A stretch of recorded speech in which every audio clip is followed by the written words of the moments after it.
de adoración a nuestro Señor.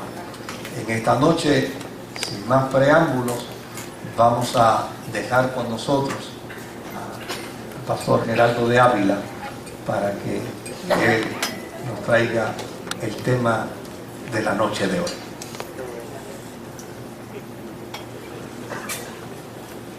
Si observan, me puse guayabera como él.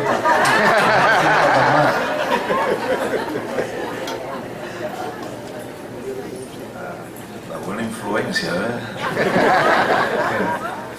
Es un placer estar con ustedes esta noche otra vez para adorar al Señor. Y he tenido que estar revisando las notas porque lo que estamos tratando es el contenido de este libro que yo escribí hace algún tiempo, pero debido al tiempo tengo que reducir algunas cosas y quizás quitar algunos pedazos porque estamos haciendo una crítica de los 21 siglos de historia de la Iglesia y es casi una temeridad en 3 horas, 1 hora cada noche hacer eso, pero estamos tratando de hacer lo posible.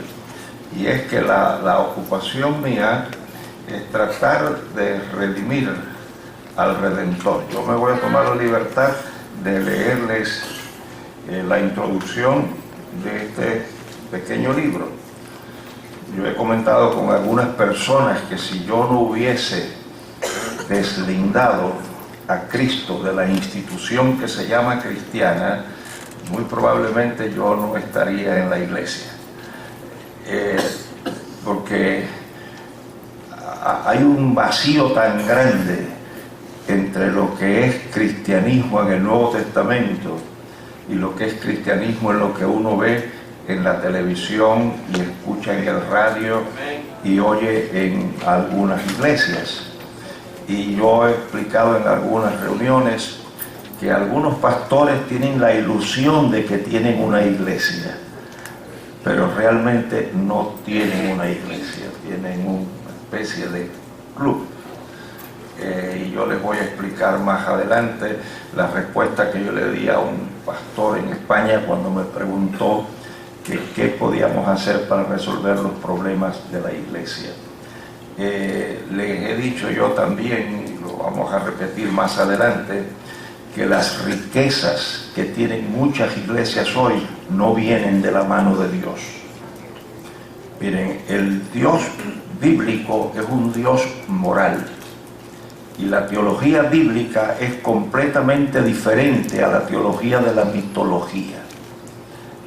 El concepto de omnipotencia en la mitología es un concepto de omnipotencia absoluta, que corresponde el sentido de poder en esa teología a la definición que se da en sociología de poder. En sociología, poder es la capacidad de actuar sin que nada limite esa actuación. Por eso es que en la mitología, la teología de la mitología, la soberanía de Dios y su omnipotencia son absolutas. Por eso un Dios puede engendrar una hija y violarla, porque para eso es Dios. Pero el Dios bíblico no tiene una omnipotencia absoluta, sino relativa. Por eso es que en la Biblia dice que Dios no puede mentir. Eso jamás lo encontrarán ustedes en la teología mitológica, porque los dioses mitológicos, por ser soberanos, podían mentir o decir la verdad a su discreción. Pero como el Dios bíblico es un Dios moral, hay cosas que Él no puede hacer. Por eso es que Él no es un soberano absoluto. Ahora, ¿por qué no es soberano absoluto? Porque a lo mejor ya algunos de ustedes están orando por mi alma. ¿Por qué no es absoluto? Pues Él no es absoluto porque Él absolutamente ha decidido no ser absoluto. Y por eso es que Él dice que Él no puede mentir. Entonces, un Dios moral, cuando tú oras lo que Él enseñó, el pan nuestro de cada día, dámelo hoy. Cuando tú oras, el pan nuestro de cada día, dámelo hoy. Si ese pan lo manda ese Dios moral al que tú se lo pides, nunca lo mandará a través del engaño, del fraude o de la manipulación. Señor. Y cuando tú dices, esta es la noche de la siembra y de la cosecha, siembra $1 y Dios te va a dar 10. Eso es manipulación de la avaricia humana. Y el peso que pone esa persona, Dios no lo está poniendo. Por eso muchas de las riquezas de iglesias y de pastores hoy no vienen de la mano de Dios. Vienen de cualquier mano, menos de la mano de un Dios moral, que hay cosas que Él no hace. Y no tienen que decir amén. Porque eso es así. Yo me aseguro mucho de investigar bien y manejar bien antes de decir las cosas. Además, yo soy cubano, los cubanos no nos equivocamos. La única vez que yo creía que estaba equivocado es cuando yo creía que estaba equivocado. Entonces, es así. Un Dios moral nunca hará nada inmoral. Nunca manipulará. Una de las cosas que a mí me fascina de la fe cristiana es el respeto que Dios le tiene a mi dignidad. Señor. Hay personas que no te dejan cuestionarlos. Hay personas que no. Miren lo que dice ese Dios poderoso. Venid a mí luego, dirá Jehová, y estemos a cuenta. Y hay una versión que dice, y discutamos. O sea, porque el Dios de la Biblia no me amenaza, ni me dice, no, Él me da los elementos de juicio para que yo los critique y acepte o rechace. Por eso es que Él dice, te pongo delante la vida y la muerte. Escoge la vida, no dice te impongo la vida. La capacidad a pensar. Y en un pasaje que yo les voy a leer de un libro titulado Kant y la Biblia, Immanuel Kant, el filósofo y la Biblia, ustedes van a ver eso con más claridad. Ahora miren la introducción, que ayudará a ver qué es lo que yo me propongo. Fíjense. El autor tuvo el privilegio de estudiar en la Universidad del Estado de Nueva York historia de la esclavitud de la raza negra con un profesor miembro de esa raza, el doctor Okoye, de Enugu, Nigeria, hombre de extraordinaria erudición capaz de llenar un pizarrón con precisos datos históricos sin un papel en sus manos. Cuando le hablé al doctor Okoye de la fe cristiana, me dijo que no podía ser cristiano, porque los cristianos los habían esclavizado.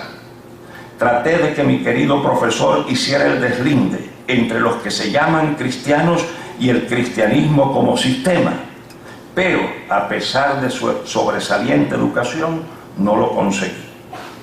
Este hombre de gran calibre intelectual no podía hacer tal deslinde. Me dijo, los que nos esclavizaron se llamaban cristianos. Por lo tanto, el cristianismo nos esclavizó. El doctor Okoye, a quien recuerdo con admiración, no está solo en esta situación. La fe cristiana ha sido distorsionada de tal modo que para muchos es difícil, si no imposible, hacer la distinción. A través de la historia, el mensaje de Cristo ha sido condicionado, manipulado, utilizado para legitimizar causas contrarias al corazón del Salvador y convertido en punta de lanza de conquistadores, políticos inmorales, dictadores, fanáticos religiosos e intereses creados. El Señor ha sido institucionalizado de tal manera que ha perdido su frescura y poder redentor.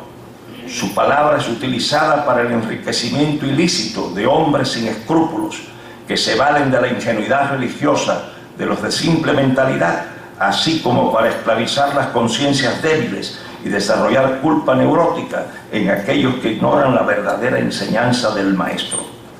También se usa para bendecir a terratenientes y dictadores. El cristianismo ha sido utilizado como escudo de armas de gobiernos e imperios. España mandó sus barcos al Nuevo Mundo, que era nuevo solo para los españoles, cargados de espadas, ladrones, violadores y cruces. La monarquía inglesa reina por la gracia de Dios. En la moneda de los Estados Unidos está impreso "In God We Trust".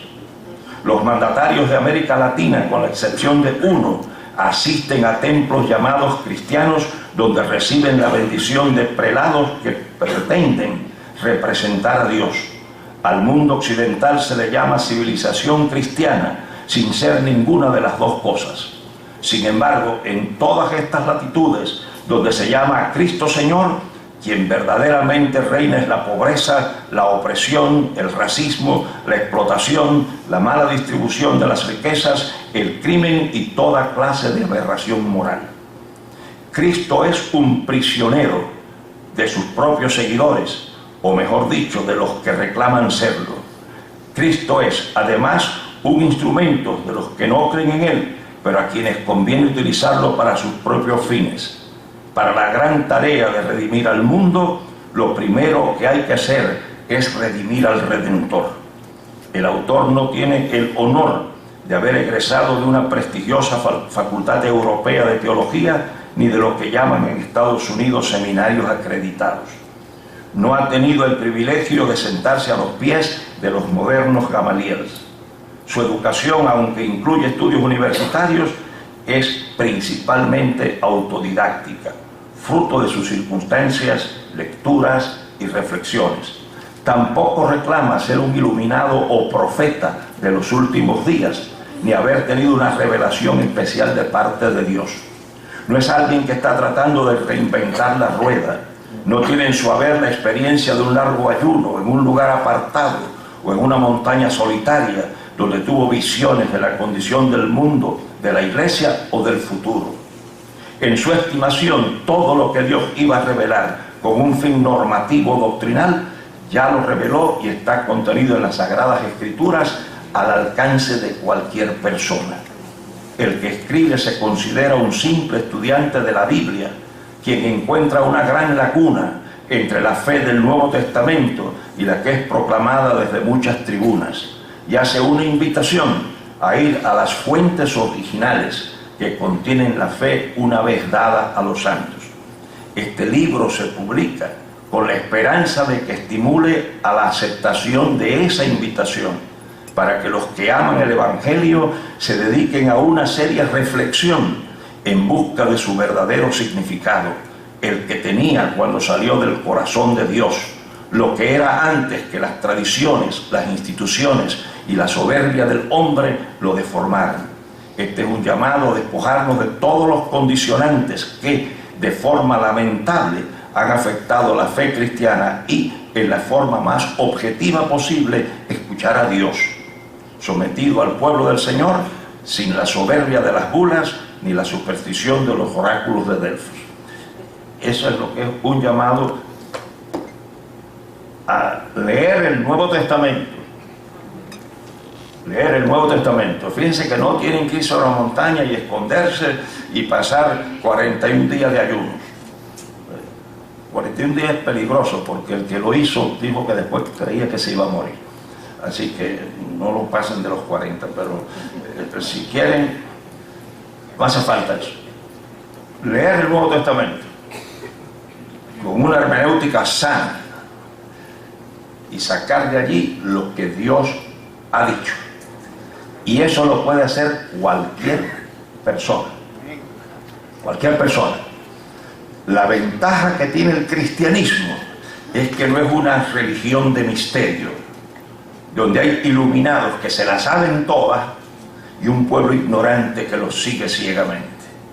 No, no.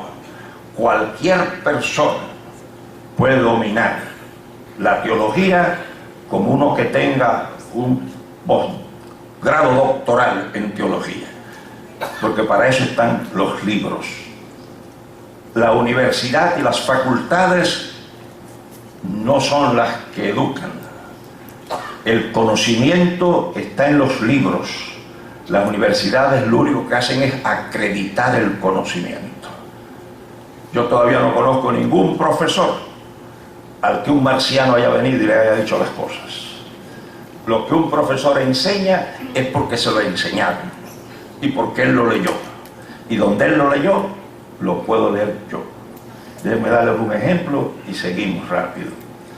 Si Moisés le dice que él ha oído hablar de unos pajaritos amarillos con una alita roja y la otra color de rosa, y él quisiera que yo le diera una conferencia acerca de eso, yo le pregunto, ¿para cuándo? Digo, bueno, aprovechar que está aquí. No, para ahora no.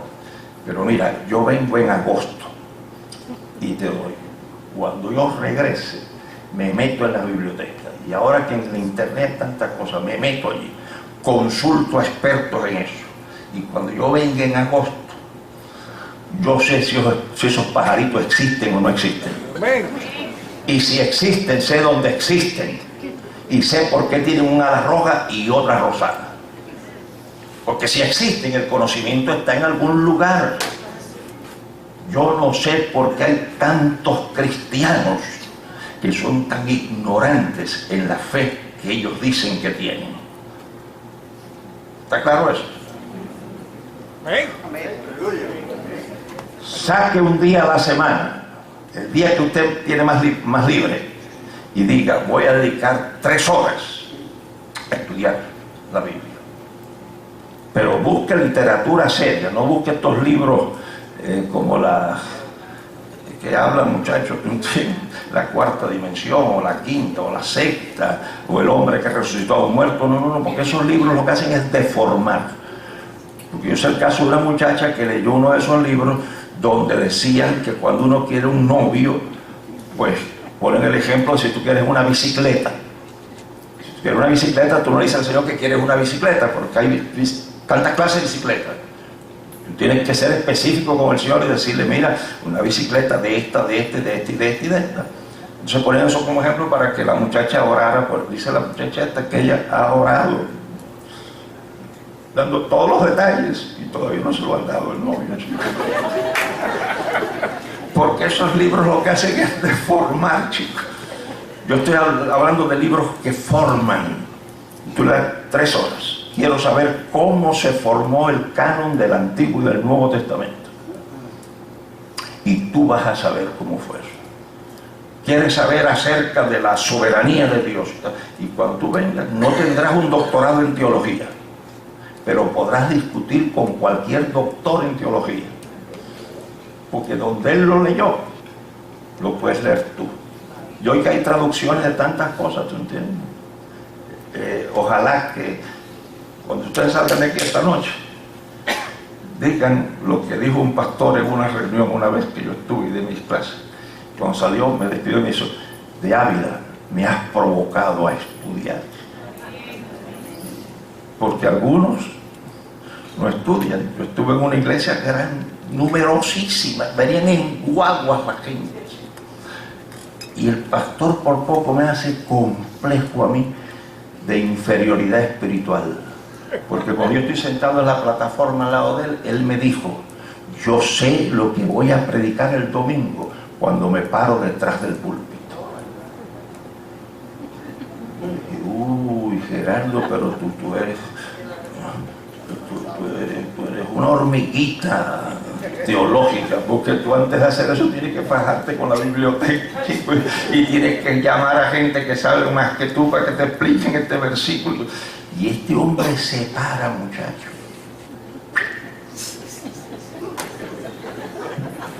Bueno, gracias al Señor. Vamos a seguir. Fíjense, estamos hablando de los 21 siglos de composición. Ayer hablamos de la palabra de Dios. O esto es pueblo tan malo, esa luz, aquí pasa algo. Si yo fuera supersticioso diría que es una malicia, pero... Miren, la palabra de Dios suprimida por intereses denominacionales. Hoy vamos a hablarles de la palabra del hombre hecha más importante que la palabra de Dios. Estoy en un avión, me encuentro con un pastor de una iglesia muy numerosa y le digo, ¿leíste el Purgatorio Protestante? Y me dijo, sí, por arribita. Y le dije, ¿qué te parece? Me dice, para los pastores, y cada vez que me dicen eso me prueban la paciencia, para los pastores puede tener un poquito de importancia, pero para el pueblo lo considero peligroso. Cada vez que me dicen pastores y pueblo, como hace poco estaba en una reunión y el que dirigía, que es un apóstol, dice, y este anuncio es para los pastores, solo para los pastores. Y digo, ay, mi madre, muchachos. Por eso yo estaba en una reunión donde había un pastor nicaragüense al lado mío y cuando presentaron a toda esa gente y él oyó toda esa. Y él dijo, óyeme Gerardo, oyendo todo esto yo he llegado a la conclusión de que yo no soy ni un siervo, yo soy un chivito, chico. Lo acomplejaron al pobre hombre. Entonces, al decirme, para los pastores puede tener un poquito, pero para el pueblo, eso es extraño en el Nuevo Testamento. Porque la idea del clérigo y el laico no aparece en el Nuevo Testamento. Eso es producto de la cultura de la iglesia. En el Nuevo Testamento existe solamente el real sacerdocio de los creyentes. Y la iglesia es un cuerpo en el que un miembro no le puede decir al otro miembro que no lo necesita. Nosotros somos una familia. Y yo he sido pastor por, ya voy a cumplir 62 años en el ministerio. Siempre me he considerado que un pastor es un miembro de la iglesia que hace un trabajo en particular. Señor. Como el secretario, el tesorero, el que acomoda la silla, el que limpia el templo. Somos un cuerpo. Al él decirme eso ya, pues ya me molesta. Pero entonces le digo, dame la base bíblica para esa opinión. Y entonces me dice, ya te he dicho que esa es mi opinión pastoral. En otras palabras, estamos discutiendo algo teológico, algo de la fe. Y lo importante no es la Biblia, es su opinión pastoral. Por eso hace poco acabo de hablar con un gran amigo, un hombre serio, respetado, un hombre de una trayectoria intachable. Y me está contando los problemas de la iglesia. Y le digo, pero óyeme, como te conocen a ti, con el carácter tuyo, habla con el pastor. Y me dice, el que habla con el pastor se tiene que ir de la iglesia. ¿Por qué? Porque la palabra del hombre ha sido hecha más importante que la palabra de Dios. Cuando yo tenía el Purgatorio Protestante solamente en nota, me reuní con un grupo de pastores de un distrito en Estados Unidos. Estaba allí el superintendente y todo el equipo ese grande. Y yo les dije al empezar, yo solo voy a usar la Biblia para presentarles lo que les voy a presentar. No voy a usar ninguna otra fuente. Solo voy a dejar usar la Biblia para la crítica y la discusión. Y cuando llegó el momento de la discusión, se para uno y dice, el autor tal dice. Yo le dije, eso que él dice, pónmelo en versículos de la Biblia. Y no lo hizo. Otro se paró y dijo, en el concilio tal se decidió tal cosa. Y dijo, ponme eso que ellos decidieron en versículos de la Biblia. Y tampoco lo hizo. Entonces el superintendente se puso de pie y dice, aunque esto no está en la Biblia, es un pensamiento de mucha sabiduría. Y le dije, ponme esa sabiduría en versículos de la Biblia. Y no lo hizo. Días después me encuentro con un ejecutivo de esa denominación en una reunión interdenominacional. ¿Y saben lo que este hombre me dice? De Ávila, a ti el otro día no se te podía probar lo contrario, porque tú solo dejabas usar la Biblia. Y ellos me consideran a mí liberal y se consideran ellos conservadores con el Evangelio completo y llenos del Espíritu Santo. Imagínense si lo tuvieran incompleto. Yo que lo que tengo, como me dijo uno de ellos una vez, yo fui con un Nuevo Testamento a la clase y me dijo, de Ávila, eso no es una espada, eso es un mochito. ¿Te das cuenta? Porque la gente no acaba de entender que yo no estoy en contra de que usted traiga la Biblia al templo, pero lo que la Biblia enseña no es que traigan la Biblia al templo, sino que traigan la Biblia en el corazón. ¿Te das cuenta? Yo no estoy en contra de que lo traigan, pero si eso no está integrado, ya ustedes saben, fíjense, estoy en una reunión que me invitan para que yo hable de la liberación del hombre hispano desde la perspectiva del Nuevo Testamento. Cuando me dicen perspectiva del Nuevo Testamento, me reduce la autoridad de la fuente ¿a qué? Al Nuevo Testamento. Y yo hice eso. Y cuando yo terminé, y viene entonces la discusión, se para un joven pastor y me dice, el exponente ha sido muy simplista. Y empezó a citar sociólogos y autores. Y cuando él acabó, yo le dije, mira, muchacho joven, pero ya usted sabe que vivimos en un mundo que los pájaros les tiran con las escopetas. Y hay muchachos que quieren enseñar a su padre a ser hijo también. Dicen allá, cuando yo era muchacho, decían así. Yo le dije, mira, para lo que tú has hecho, no hace falta un cerebro especial. Para eso están las bibliotecas. Y lo que yo había estudiado era sociología. Yo pude haber citado un montón, pero me dijeron que hablara de la liberación del hombre hispano. ¿Desde qué perspectiva? Nuevo Testamento.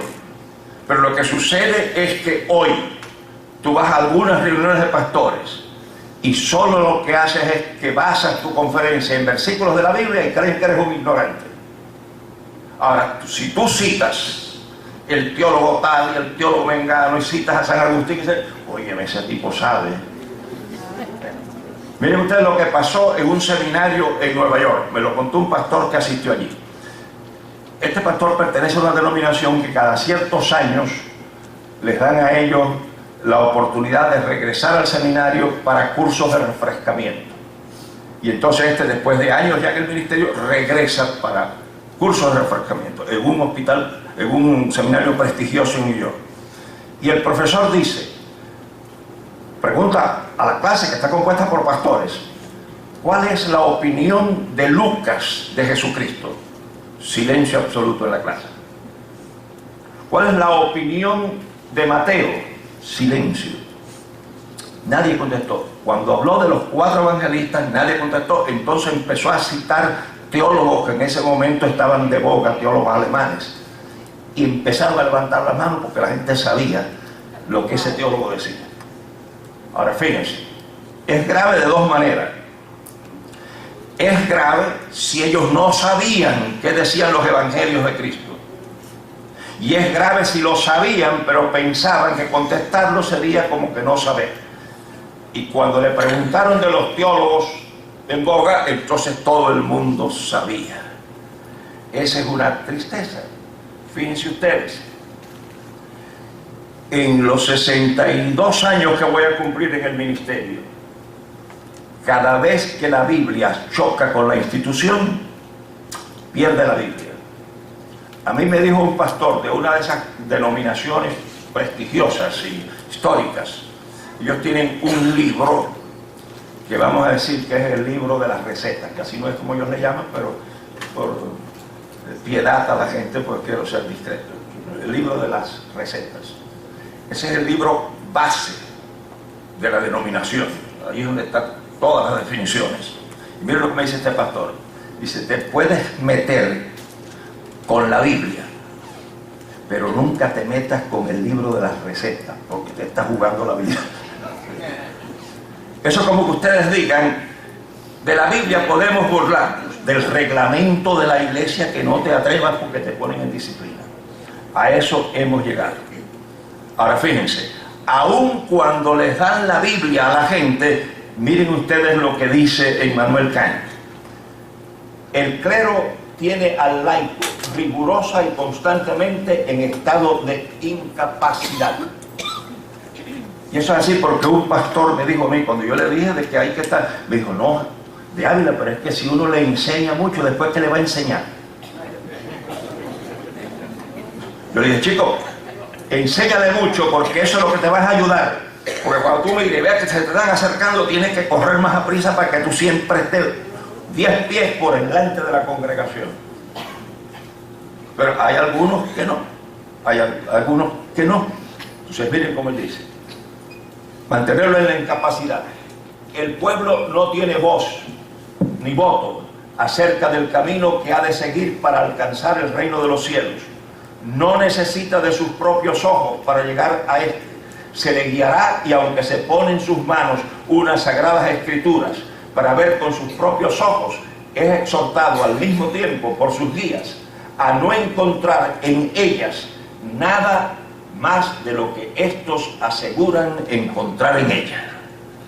En otras palabras, que la Biblia no es suficiente para guiarme a mí, que la Biblia tiene que ser interpretada por uno para que yo pueda seguir las instrucciones de la Biblia. Eso es falso. Toda persona que se dedique a estudiar la Biblia seriamente y a buscar las herramientas que hacen falta para entenderla, puede trabajar con la Biblia en la soledad de su cuarto donde ora y pide. ¿Estoy yo en contra de los maestros de la iglesia, del pastor, del ayudante, del que enseña en la escuela bíblica? No. Yo estoy diciendo que en la fe cristiana es la obligación de cada persona cristiana acercarse a la Biblia y de la Biblia aprender cuál es la voluntad de Dios para su vida. Eso permitirá que nadie le ponga cargas que Dios no pone, y también impedirá que alguien le dé licencias que Dios no da. Y al hacer eso encontrará la libertad gloriosa de los hijos de Dios. A mí me invitan a veces a lugares que son más cerrados que la tuerca de un submarino. Yo voy a pasar 3 días allí. Y como que diría allá en Santo Domingo que un maco pasa 3 días bajo una piedra y no se mueve, un sapo, ¿no? Pues yo llego ahí y respiro profundo. Y al tercer día, cuando cojo el avión, regreso a la libertad gloriosa de los hijos. Y una vez en el aeropuerto, chico, veo que hay un pastor de esa línea. Digo, ojalá que no se siente al lado mío, chico. Porque en el avión, ¿entiendes? Yo siempre viajo en coche, que es lo más barato. Pero porque viajo mucho, pues cuando hay espacio adelante, pues me pasan. Y yo, pues como no he hecho voto franciscano, pues lo acepto, porque tampoco voy a despreciarlo ni a desagradarlo. Mira, este tipo que no quiere. No, yo. Una vez iba yo para España, para Madrid, que son 8 horas, entonces sentado ya yo allá en Vicentito, y viene el aeromozo y me dice, sígame. Y cuando me dice, sí, muchacho allá en Disney, playa, cosas así. Entonces yo digo, ese día me habían dado el upgrade, como le dicen. Y entonces ahí pues dan unas cositas, tú entiendes que no es bueno estarlas mencionando, pero... Y yo digo, se me sienta este al lado y me va a fregar el viaje. Y yo decía, ay, ojalá que no. Y cuando yo lo veo que pasó de largo, muchacho, ay, qué felicidad, qué felicidad. Si yo no conociera la Biblia, ¿saben cuántas cargas me habían puesto? Ustedes saben que la iglesia, yo no digo esta, iglesia en otros lugares que yo he visitado, son productoras industriales de culpa neurótica. Señor. La iglesia se supone que sea un organismo liberador. Amén. Y yo estoy cansado de ver iglesias que son productoras industriales de culpa neurótica. De culpa, ¿entiendes?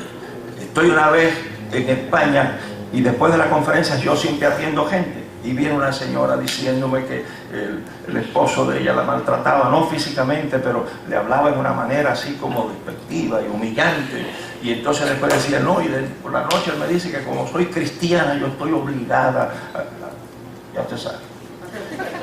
Y yo le dije, mire hermana, porque usted es cristiana es que no está obligada. Y entonces le di allí en una cápsula una ética cristiana. ¿Qué es lo que es? Muchachos, la otra noche cuando viene la próxima conferencia, después de la conferencia aquella española, con un rostro me dice, usted no sabe la carga que me ha quitado de encima. Parece que puso al gallego en su sitio, muchachos.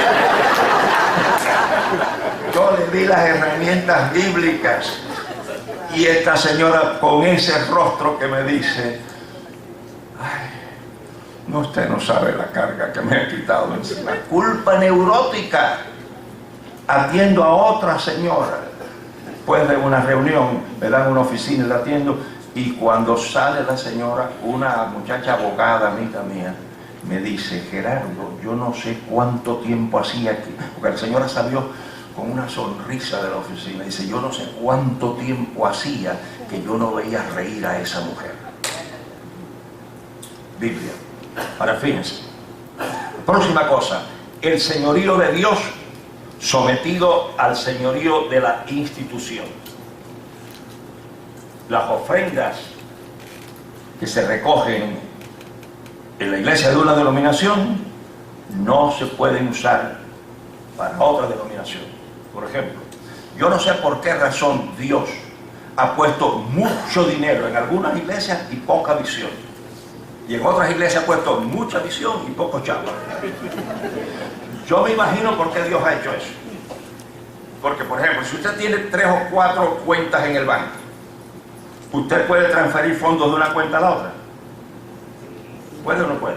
Usted tiene una cuenta de ahorro, una cuenta de cheque, una cuenta de esto, y usted está y transfiere.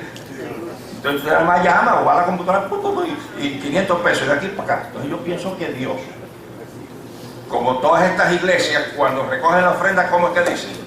Hermanos, vamos a recoger las ofrendas y los diezmos del Señor. ¿No dice eso? Sí, Señor. Entonces, en la denominación A vamos a recoger las ofrendas y los diezmos. En la denominación B, las ofrendas y los diezmos. En la C, las ofrendas y los diezmos. Entonces, como son 3 cuentas que Dios tiene, pues Él cree que Él puede transferir fondos de un lado a otro.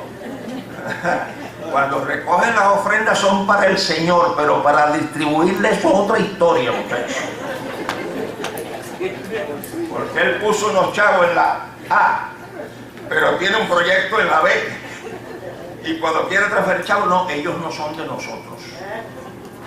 Y se fregó el señorío del Señor. La otra cosa muy interesante, el pastor de A ya termina su periodo, está libre, y en la B lo conocen, un hombre que lleva 30 años en el ministerio, un ministerio intachable. Ellos saben que está desocupado y enseguida lo llaman para que sea el pastor de ellos. Y entonces hablan con él y dice, bueno, el pastor le dice, vamos a orar y a ver qué Dios quiere. Y la gente esta oran y él ora y llegan a la conclusión de que es la voluntad de Dios. Hasta ahí Dios es Señor. Pero cuando entra la burocracia denominacional, ¿qué sucede? Que en la A no exigían estudios formales, pero sí que tú te prepararas. Y hay personas que no tenían el dinero para ir a la universidad, pero se equiparon de libros. Entonces el tipo conocía un ministerio de 20 años, pero efectivo. Pero en esta, en B, pedían 3 a 4 años de universidad y 3 años de seminario. Y entonces dijeron, ustedes si quieren seguir con nosotros, no pueden invitar a ese pastor, porque no está calificado para ser pastor. Y entonces a los 20 años de Dios usar a ese hombre, se dio cuenta Dios que había estado usando un hombre que no estaba capacitado para que lo usara. El señorío puesto en las manos de la organización.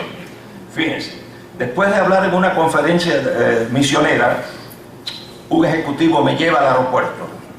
Y cuando me lleva al aeropuerto me dice, yo había dado unas conferencias ahí, me dice, Diana, tú eres un hombre de mente muy independiente y yo quisiera ser como tú, pero no puedo. El tipo tenía un posgrado en educación, chico. Yo le dije, tú sí puedes, pero lo que pasa es que no quieres. ¿Sabe lo que me contesta? Uno es fruto del sistema. Él sabía que aunque su posición fuera bíblica, si chocaba con la institución, le iban a cortar la cabeza. Él aceptó el señorío de la institución, dándole las espaldas al señorío de Dios. Cuando un hombre o una mujer en su cámara secreta se arrodillan ante Dios Todopoderoso, no tienen que arrodillarse delante de los hombres. Cuando usted es siervo o sierva de Dios, la puerta que Dios abre, no hay quien la pueda cerrar. Y la que Dios no abre, usted no debe buscar a nadie que se la abra. Si usted es honesto, y yo no soy anárquico, yo no estoy en contra de las instituciones, yo trabajo con instituciones. Yo lo que estoy diciendo es que la institución es una herramienta para llevar a cabo la obra de Dios. La institución no puede usurparle a Dios su trono. Y el señorío de Dios no se puede pasar a las manos de la institución. No sé si lo explico bien o no lo explico bien. La otra cosa, porque tenemos que andar corriendo, porque ustedes tienen que irse temprano para... Sigue. La próxima cosa, mercadeo. Fíjense lo que dice Juan, capítulo 6, versículos 60, 66 y 67. Entonces muchos de sus discípulos, al oírlo, dijeron, dura es esta palabra, ¿quién la puede oír? Desde entonces muchos de sus discípulos volvieron atrás y ya no andaban con él. Entonces Jesús dijo a los 12, ¿queréis iros vosotros también? ¿Qué es lo que Cristo dijo con esas palabras? Fíjense. Cristo empieza a decir cosas que no son populares. Y la gente cuando empieza a oír duras palabras estas, empiezan a levantar el campamento.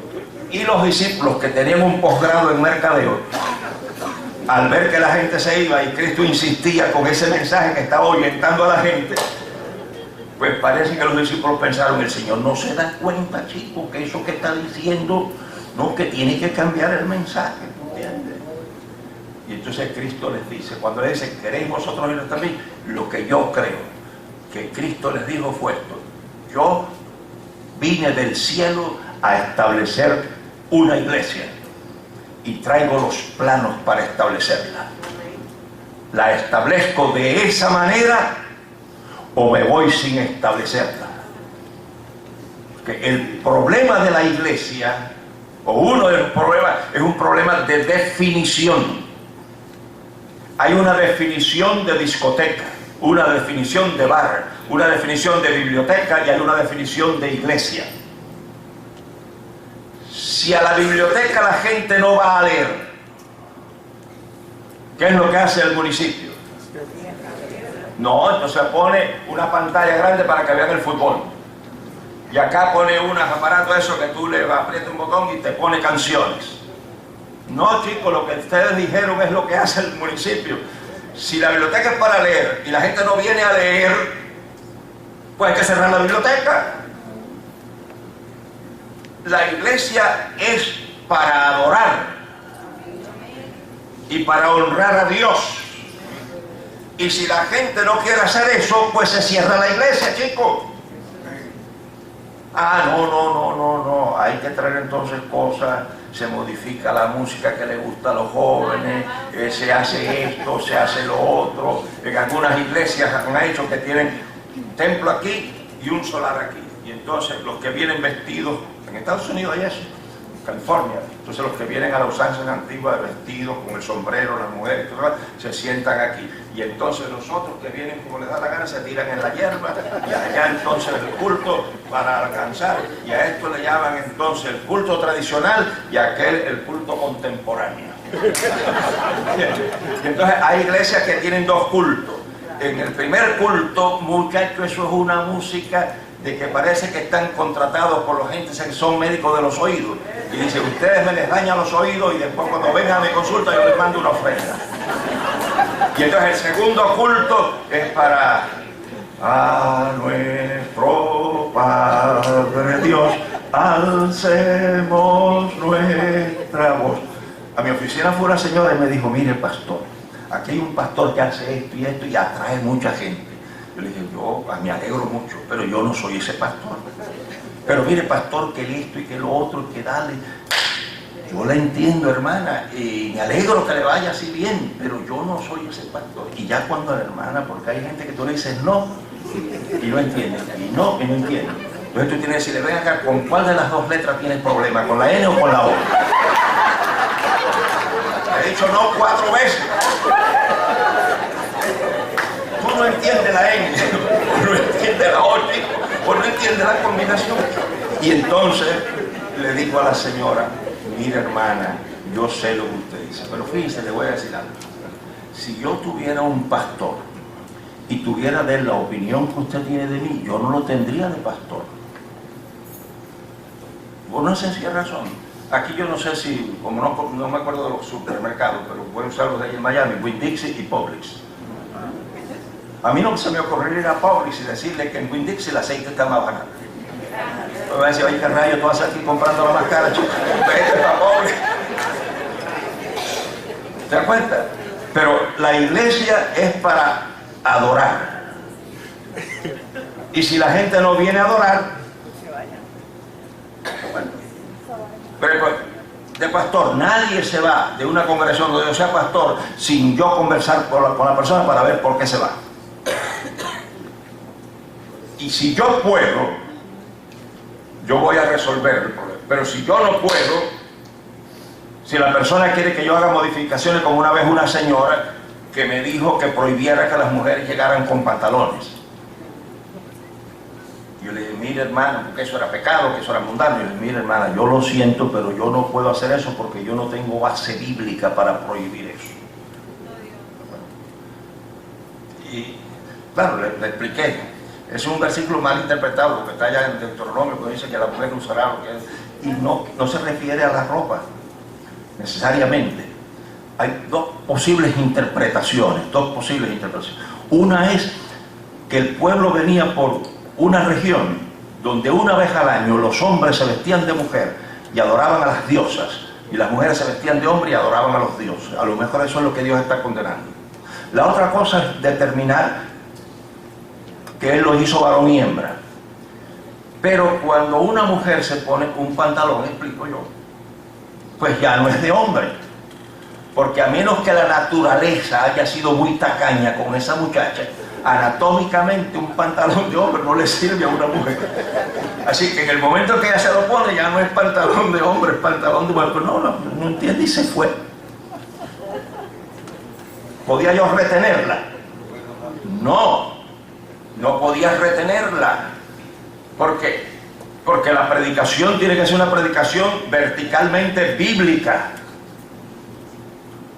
¿Se acuerdan? Pero en el mercadeo la gente se acomoda a las cosas. Me dice un pastor en una reunión que están haciendo esos disparates. Pero una cosa es, y él me mira y como él sabía, como yo pensaba, me dice, de Ávila, yo tampoco estoy de acuerdo con eso. Pero al pueblo le gusta. Y después que la iglesia esté contenta, no hay problema por ahí para adelante. Igual que en la música, igual que en todas las cosas. ¿Cuál es el predicador que más gente atrae? El que ofrece todo y lo ofrece sin condiciones. Hay uno que dice que escribió un libro de las 32.000 promesas de la Biblia. Si ese hombre existe y es verdad que lo hizo, yo quisiera encontrarme con él para decirle, ahora tienes que escribir un libro con las 32.000 condiciones de la Biblia. Pero no, se ofrece.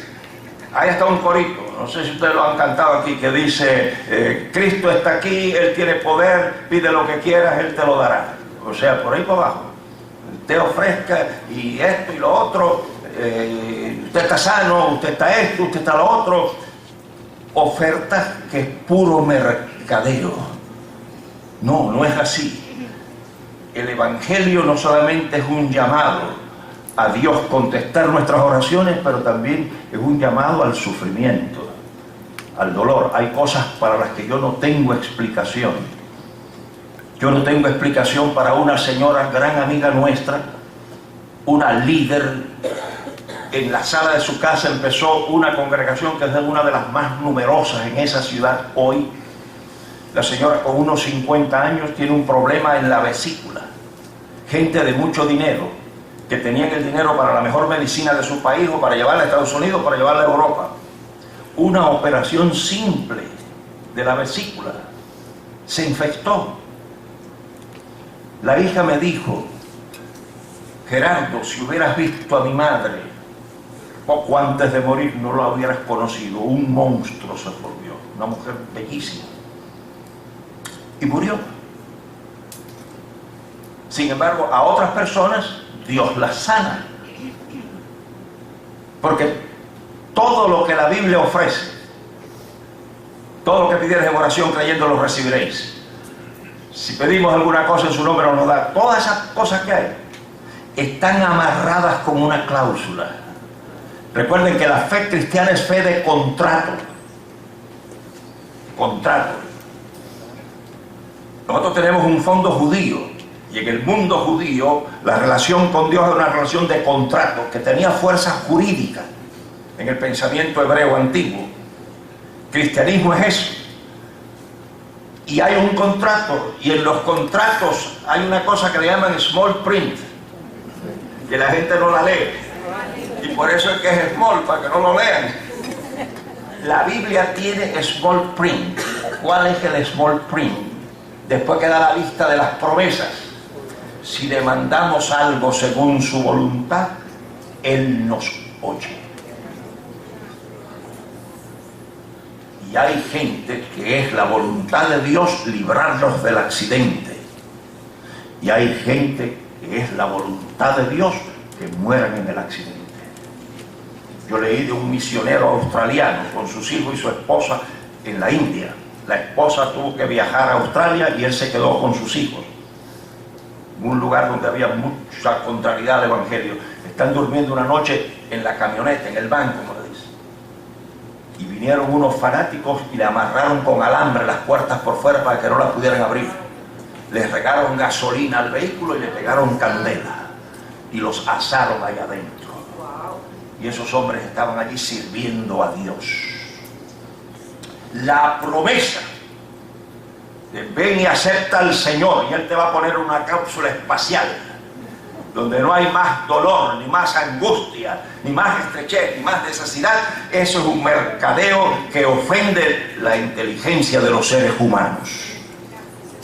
Pero eso es lo que se vende. Eso es lo que se vende. La próxima cosa, los minuticos que nos van quedando, vamos a saltar aquí varias cosas. Fíjense. La Biblia usada para un sincretismo religioso. Usted lee algunos libros que se llaman cristianos y es religiones de misterio, que hablan de la fe y hablan de la oración y no hablan en términos cristianos. Y son libros que se han vendido por millones, porque aún las casas publicitarias están corruptas. Yo le hablé de un manuscrito a uno de una casa de publicaciones prestigiosas y me dijo, Gerardo, ni lo presento porque lo van a rechazar. Y me dijo, hoy se publica lo que se vende y de vez en cuando un librito serio para mantener la imagen. Hace poco una de esas grandes publicadoras fue a un país de América Central a darle un homenaje y un reconocimiento a un escritor. Y yo le dije a una directora de una casa de distribución, le dije, pero óyeme, ¿cómo se atreven a darle ese reconocimiento por ese libro? y me dice: Gerardo, no le dieron el reconocimiento por ser el mejor libro, le dieron el reconocimiento por ser el que más se vendió. Eso es mercadeo, que está presente en casi todas las iglesias. Ponga la televisión, ponga todas esas cosas para que usted vea. Mamón sentado en el trono de Dios. Hoy el dinero, yo estoy viendo un día, estoy en un pueblito del interior de Venezuela, y después de las reuniones, para descansar, me quise ver algo en la televisión que me entretuviera, y pongo un canal. Aparece un canal y sale un hombre diciendo: yo he leído el Salmo 91, y el Salmo 91 es un salmo de protección. Mande una ofrenda de $91 o el equivalente en moneda de su país, y usted tiene la cosecha de la protección de ese salmo. Hay otro que dice: el que mande una ofrenda de $53 o el equivalente en moneda de su país tiene el derecho a una de 4 cosechas, no a las 4. No, porque tanto por 53 no. Derecho a una de las 4 cosechas. Una es una cosecha de salud. No es una cosecha para sanarte cuando estés enfermo, ¿no? De salud, un seguro médico de que no te vas a enfermar. O una cosecha para resolver los problemas de tu familia. Que muchos de los problemas de la familia no tienen que ver con malicia ni nada. A mi oficina llevaron a una mujer toda desarmada que le habían hecho 4 liberaciones, y en cada liberación se ponía peor. Porque hay gente que no necesitan que los liberen, sino sencillamente que le ajusten los tornillitos, chicos. ¿Entiendes? Cuando va una persona a mi oficina, lo primero que hace un diagnóstico. Hay gente que tiene problemas por razones médicas. Hay gente que tiene problemas porque son inmigrantes que llegaron y según Rimbaud, esa persona la desarraigan. Entonces lo que tienen es un desajuste cultural. Otros tienen un desajuste emocional y otros tienen un desajuste espiritual. A uno que tiene un problema emocional, tú te cansas de reprender a los demonios y sacar las malicias y va a seguir todo fregado. Entonces, ¿cómo tú le vas a ofrecer por $53, chicos, la solución de todos los problemas de la familia?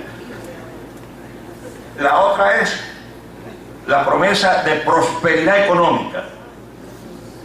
Hacerte rico sin dar un tajo, por fe.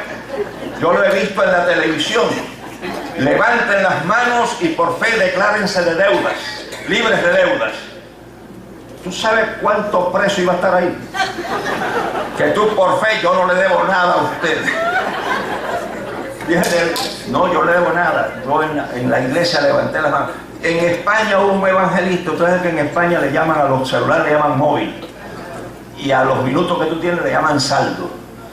Entonces este evangelista dijo: levanten los móviles. Yo estoy jugando, me lo estoy inventando. Levanten los móviles. Y cuando levantaron, él decía: saldo, saldo, saldo, saldo. Eso quiere decir que te estaban cargando el teléfono. Mercadeo, Mamón sentado en el trono de Dios. El dinero sentado en el trono de Dios. Gente que pide dinero. Iglesias donde se le pide a la gente que hipotequen su casa para darle la plata al pastor, porque él tiene que comprar no sé qué cosa y comprar qué otra cosa. Un desastre. Racionalización de las escrituras. En estos 21 siglos, la Biblia, hay gente que te dejan sin Biblia. Yo estudié el Nuevo Testamento en la Universidad de Rochester y tuve un profesor, yo lo voy a decir como se dice en el vernáculo cubano. Si eso está mal y no se dice, pues ya yo lo sé para la próxima. No, como el que mató a la madre allí en Jayalía, y cuando la policía se lo llevó preso, dijo: tú sabes que la madre no se mata. Dice: ya lo sé para la próxima. Este profesor, pues la incredulidad en el vernáculo cubano, la incredulidad en superlativo, ese no cree ni en la madre que lo parió. Ese es el superlativo de la incredulidad en buen cubano. En fin, este profesor no creía nada de eso. Y cuando estamos estudiando el libro de los Hechos y llegamos al ángel que saca a Pedro de la cárcel, como él me conocía y él sabía cuál era mi fe, me dice, yo no sé si fue una manera así como de burlarse o qué ante la clase, me dice, ¿qué tú quieres decir? Que un ángel aleteando se metió en la celda y se lo llevó. Le dije, mire doctor, yo no sé si aleteaba o no aleteaba. Yo lo que sé es que se metió y se lo llevó. Entonces me dice, tú le pones a la Biblia cosas que la Biblia no tiene. Yo le dije, y el problema de ustedes los teólogos es decir que creen en Dios y no permitirle que se comporte como Dios. Porque para ellos la palabra milagro es una mala palabra. Paso entonces de ahí a la facultad de Historia y estudio los 3 primeros siglos de la misma universidad, los 3 primeros siglos de la historia de la Iglesia en relación al Imperio Romano, a ver cómo afectó uno al otro. Y siendo esa la descripción del curso, yo no sé por qué este profesor se metió a hablar de los muros de Jericó. Y entonces dice, ¿ustedes saben cómo se sabe lo que ocurrió en una ciudad antigua amurallada? Bueno, si las ruinas de los muros están hacia afuera, es que hubo una guerra civil. Si están hacia adentro, es una invasión. Los muros de Jericó están en las 2 direcciones. Por lo tanto, fue una combinación de los 2 fenómenos. Cuando parte de la población de Jericó se enteró que venían los judíos acabando con el mundo, se aliaron a ellos, entonces uno le metieron un golpe de adentro para afuera y los judíos de afuera para adentro y los tumbaron así. Yo le dije, doctor, pero hay otra posibilidad. Y él me dice, ¿a qué te refieres? ¿A un temblor de tierra? Digo, sí, doctor, pero yo estoy pensando en otra. Y como él sabía que yo era cristiano, me dice, ¿a qué te refieres? A Dios. Yo le dije, sí, doctor, porque fíjese, si a los muros le dan de arriba, los rajan en los 2 lados como si fuera leña. Parece que cogió el gringo fuera de base, pues dice, oh, that could be another possibility.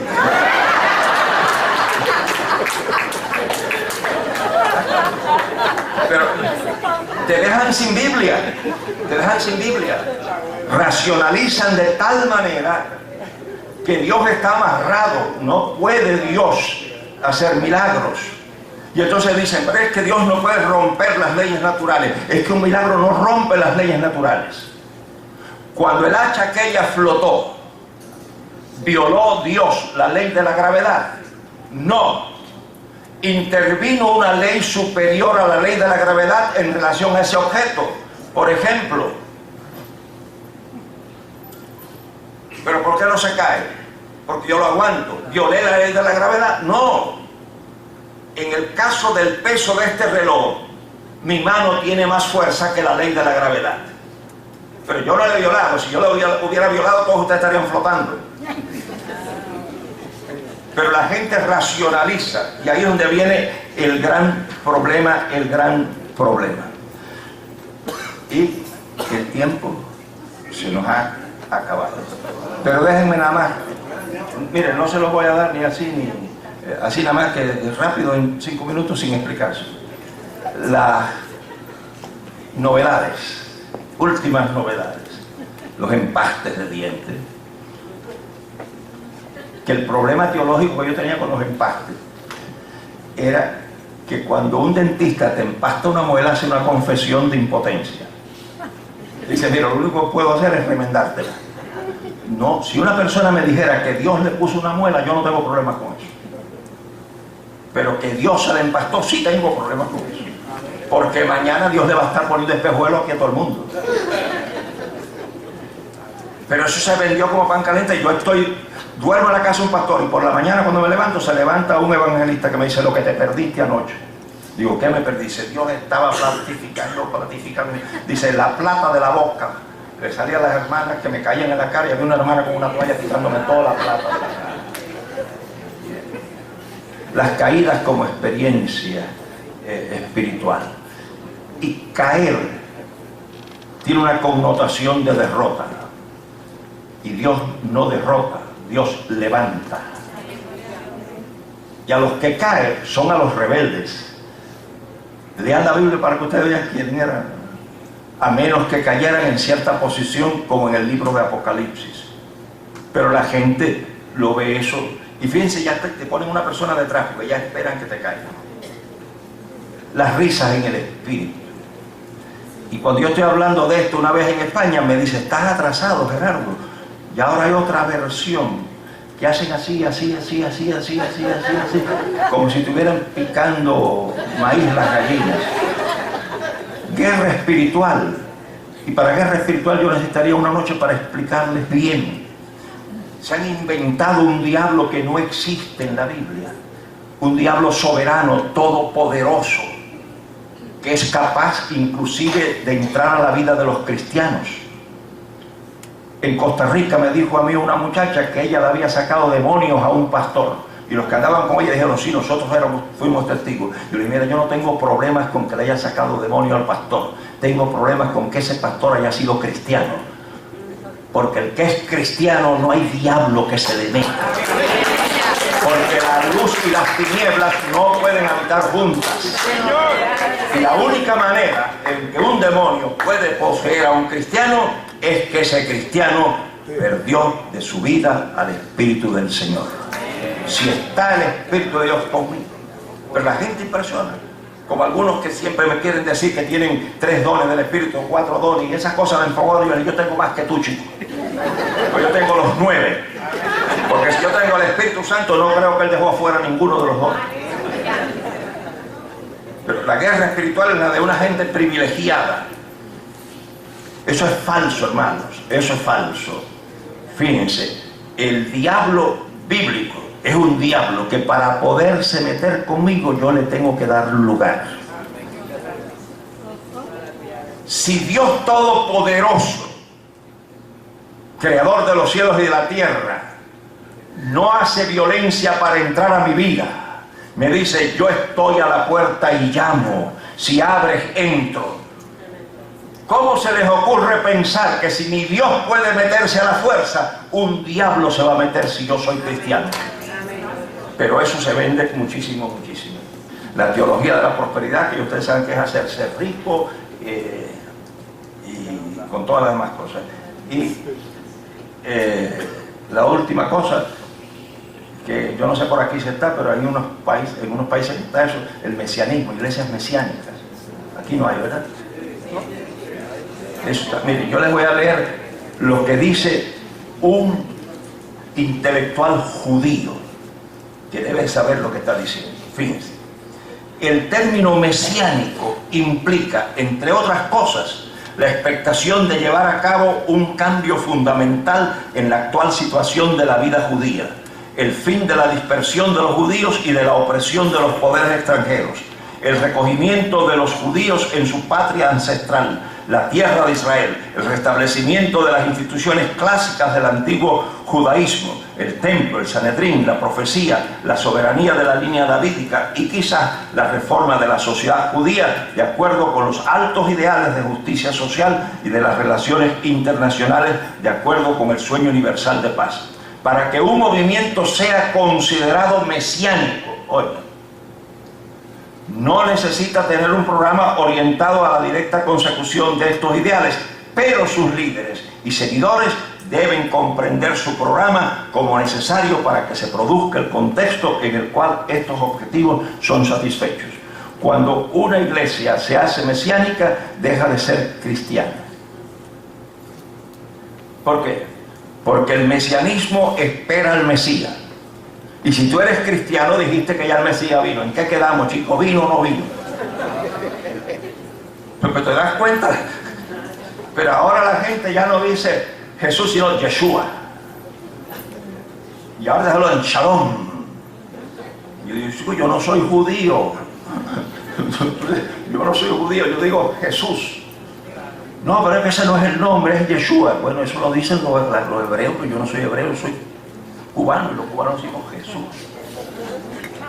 ¿Te das cuenta? Y calabaza, calabaza, cada uno para su casa, y el que no tenga casa, que se vaya para la plaza.